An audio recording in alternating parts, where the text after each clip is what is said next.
Hello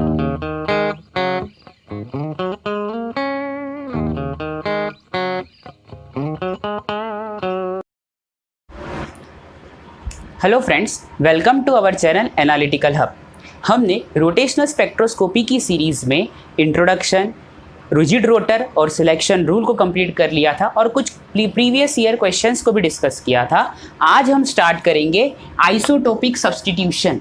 rotational spectroscopy में isotopic substitution को हम आज देखेंगे। चलिए स्टार्ट करते हैं। ये इस टॉपिक को स्टार्ट करो उससे पहले कुछ फॉर्मूला आपको ध्यान में रखने हैं। वो है B is equal to H upon 8 pi square IC, rotational constant का फॉर्मूला।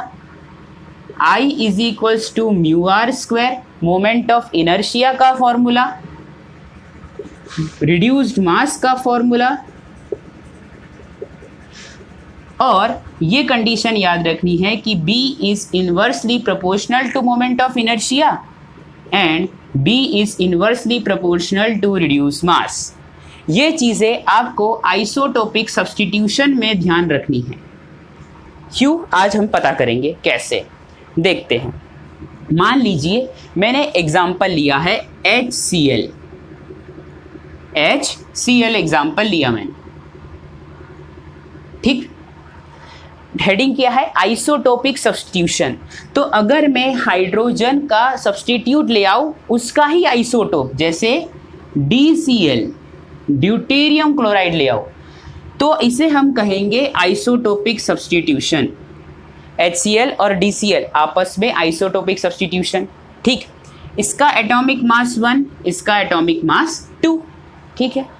पर क्या आइसोटोपिक सब्स्टिट्यूशन की वजह से इंटरन्यूक्लियर डिस्टेंस चेंज होता है? नहीं होता। तो आइसोटोपिक सब्स्टिट्यूशन की वजह से इंटरन्यूक्लियर डिस्टेंस चेंज नहीं होता।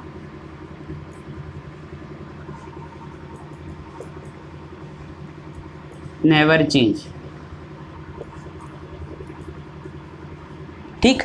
अगर इंटरन्यूक्लियर डिस्टेंस चेंज नहीं हुआ तो फिर चेंज क्या हुआ?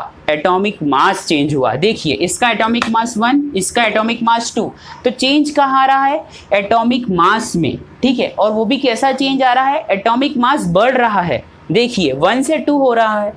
तो आइसोटोपिक सब्स्टिट्यूशन में एटॉमिक मास इंक्रीज होता है।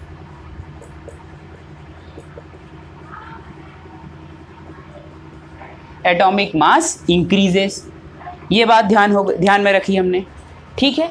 ये भी आप नोट डाउन कर लीजिए, फिर मैं आगे चलाता हूं इसे, ठीक है। अब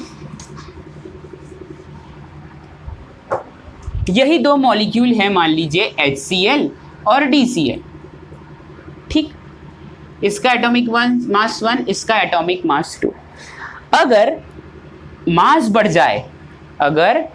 बढ़ जाए तो मोमेंट ऑफ इनर्शिया जो होगा, अगर मास बढ़ेगा तो मोमेंट ऑफ इनर्शिया बढ़ेगा, और मोमेंट ऑफ इनर्शिया बढ़ेगा तो रोटेशनल कांस्टेंट कम हो जाएगा। कैसे? ये फॉर्मूला को देखिए आप। B is inversely proportional to I, moment of inertia के इनवर्सली प्रोपोर्शनल है। और मोमेंट ऑफ इनर्शिया किसके बराबर होता है? म्यू आर स्क्वायर के, ठीक। और म्यू क्या है? m1 m2 upon m1 plus m2, ठीक। तो मैं सिर्फ इस वाली कंडीशन को सामने रखूँ, ये वाली B is inversely proportional to I, तो मैंने ये कहा था कि आइसोटोपिक सब्स्टिट्यूशन में एटॉमिक मास इंक्रीज हो रहा है या फिर रिड्यूस्ड मास इंक्रीज हो रहा है। तो रिड्यूस्ड मास इंक्रीज होने के चक्कर में रोटेशनल कांस्टेंट कम हो जाएगा, ठीक है। तो रिड्यूस, ऐसे ही मास बढ़ेगा, मास इंक्रीजेस या रिड्यूस्ड मास increases, reduced mass increases, rotational constant decreases, ठीक। अब रोटेशनल कांस्टेंट जो होता है वो एनर्जी के डायरेक्टली प्रोपोर्शनल होता है। कैसे?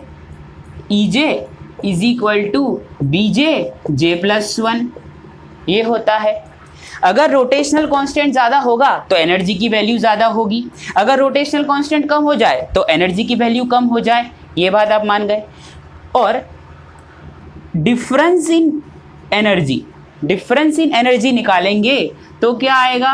2j+1 centimetre inverse. इस तरह से अगर डिफरेंस निकाले एनर्जी का, इन दो लेवल्स के बीच का डिफरेंस निकाले J और J', इस तरह से जैसा भी हो, तो जो फॉर्मूला होगा वो 2j+1 होगा। ठीक, ये भी आप नोट डाउन कर लीजिए। सॉरी 2j नहीं 2b, सॉरी 2bj+1 होगा। ठीक, तो रोटेशनल कांस्टेंट में जो चेंज आएगा उसका सीधा फर्क किस पे पड़ेगा, एनर्जी पे। तो ये भी देख लेते हैं अब हम। तो मैंने आपसे ये बात कही कि आइसोटोपिक सब्स्टिट्यूशन में मास में चेंज आता है, ठीक है। तो मान लीजिए कि HCl का रोटेशनल एनर्जी लेवल कुछ इस तरह से है। आइसोटोपिक HCl का जो रोटेशनल एनर्जी लेवल है वो कुछ इस तरह से है, ठीक है। J = 0, 1, 2 और 3, इस तरह से कुछ है, ठीक है। अब यहाँ पे तो मास 1 है, कोई चेंज नहीं हो रहा है, तो जो डिफरेंस होगा एनर्जी लेवल में डेल E, उस पे अब ये डेल E के बराबर होगा। जो एनर्जी लेवल में डिफरेंस होगा वो डेल E होगा।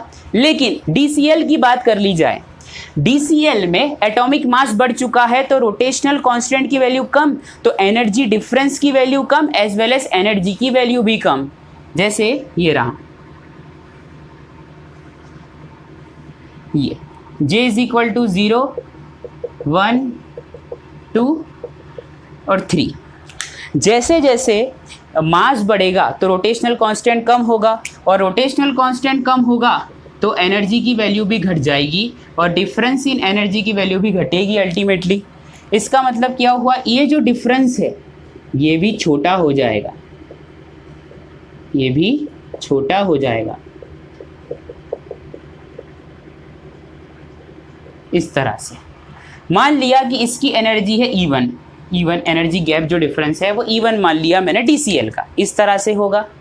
ये आप समझ गए, उतार लीजिए। तो हमने ये देखा कि आइसोटोपिक सब्स्टिट्यूशन में एटॉमिक मास के बढ़ने के कारण एनर्जी डिफरेंस कम हो जाता है as well as rotational constant की वैल्यू डिक्रीज हो जाती है। ठीक, अब आगे।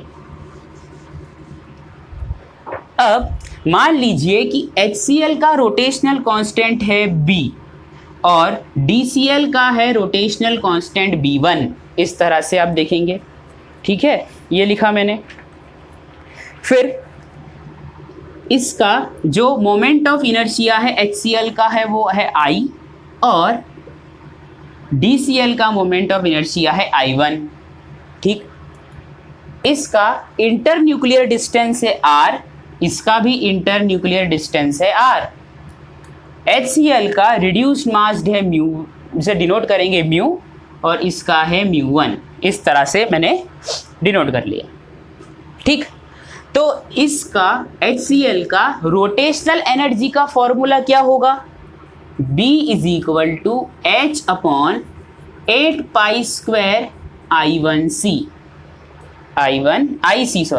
I1c, यही होगा। और इसकी बात करें, और DCl के साइड का फॉर्मूला क्या हो जाएगा, B = h/8π² I1c, इस तरह से हो जाएगा।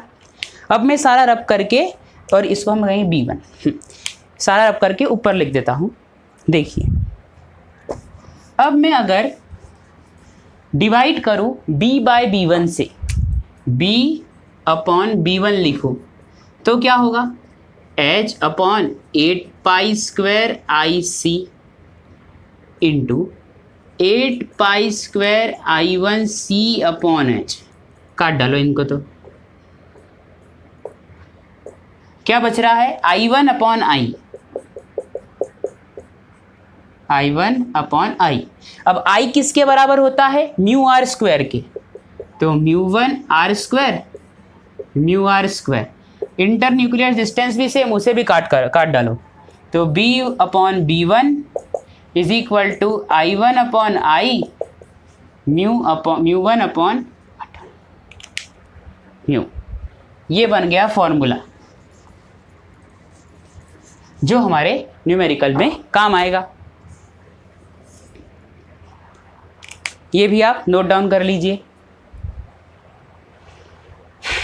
चलिए अब हम पढ़ेंगे नॉन रिजिड रोटर को। अब हम पढ़ेंगे non rigid rotor. Non rigid rotor start करूं उससे पहले मुझे आपको स्पेक्ट्रल लाइंस बतानी है आइसोटोपिक सब्स्टिट्यूशन में किस तरह से होता है। सबसे पहले एनर्जी लेवल, फिर स्पेक्ट्रल लाइंस चलेंगे। देखिए ये रहा एनर्जी लेवल, ये एनर्जी लेवल है HCl का, मान लीजिए। इधर आ जाइए, ये है आइसोटोपिक सब्स्टिट्यूशन होने के बाद, आइसोटोपिक सब्स्टिट्यूशन होने के बाद का एनर्जी लेवल। ठीक, ये जो आइसोटोपिक सब्स्टिट्यूशन है, जैसे इसको और अच्छे से बता देते हैं, ये इधर, ये इधर, ये इधर, अरे हाँ ठीक है। इसमें क्या हुआ कि ये DCl का है। ठीक, आइसोटोपिक सब्स्टिट्यूशन के कारण क्या होता है, मास बढ़ता है, रिड्यूस मास बढ़ता है, रोटेशनल कांस्टेंट घट जाता है और एनर्जी का difference as well as energy भी घट जाती है। तो देखिए ये तो नॉर्मल HCl है, लेकिन ये देखिए एनर्जी लेवल घट गया है DCl के केस में इस तरह से। ठीक, इस तरह से ये घट जाता है। ठीक है, तो हमें जो स्पेक्ट्रल लाइंस मिलती है वो किस तरह से मिलेगी, नॉर्मल की तो 2B, 4B, 6B और 8B ऐसे ऐसे चलती रहेगी सेंटीमीटर इनवर्स में। लेकिन अगर आइसोटोपिक सब्स्टिट्यूशन हो जाए तो एनर्जी लाइंस थोड़ा आगे आ जाती है इस तरह से, 2B, 4B, 6B,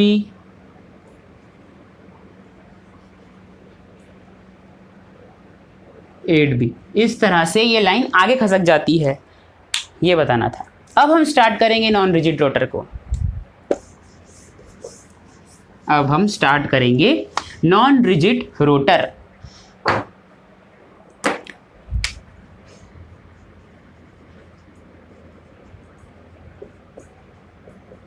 देखिए नॉन रिजिड रोटर के अंदर हमें सिर्फ फॉर्मूला पर ध्यान देना है, ना कि 2 पेज की डेरिवेशन को क्वांटम वांटम लगा के इतना कुछ करने की ज़रूरत नहीं है। डायरेक्ट फॉर्मूला पे फोकस करेंगे हम। देखिए जिस तरह से रिजिड रोटर का एनर्जी का फॉर्मूला था, उस तरह से नॉन रिजिड रोटर का एनर्जी का फॉर्मूला है dj j+1 माइनस dj वाले बाबू को याद किया जाए dj² j+1 का स्क्वायर सेंटीमीटर इनवर्स। इस तरह से ये रहा फॉर्मूला नॉन रिजिड रोटर के एनर्जी का, जिसमें d है centrifugal distortion constant, centrifugal distortion constant. ठीक, जिसमें d की वैल्यू क्या होगी, अगर हमें d की वैल्यू निकालनी है तो वो क्या होगा, 4b³ upon omega square, 4b³ upon omega square. Omega square है वाइब्रेशनल फ्रीक्वेंसी, वाइब्रेशनल फ्रीक्वेंसी, और ओमेगा का फॉर्मूला होता है 1/2πc √k/μ, √k/μ, ये होता है ओमेगा का फॉर्मूला। ये आप नोट डाउन कर लीजिए। नॉन रिजिड रोटर में हमें सिर्फ इतनी ही बातें याद रखनी है जिससे कि हम क्वेश्चन सॉल्व कर सकें। ठीक है फ्रेंड्स, तो आज हमने कंप्लीट कर लिया है isotopic substitution on non rigid rotor. कल हम रोटेशनल स्पेक्ट्रोस्कोपी की सीरीज में आगे बढ़ेंगे। आई होप आपको मेरा लेक्चर पसंद आया होगा। इफ़ आपको मेरा लेक्चर पसंद आया तो प्लीज़ लाइक कीजिए, सब्सक्राइब कीजिए, कमेंट कीजिए, शेयर कीजिए और बेल आइकन को दबाना ना भूलिएगा। My name is Kapil and I thank you so much for watching.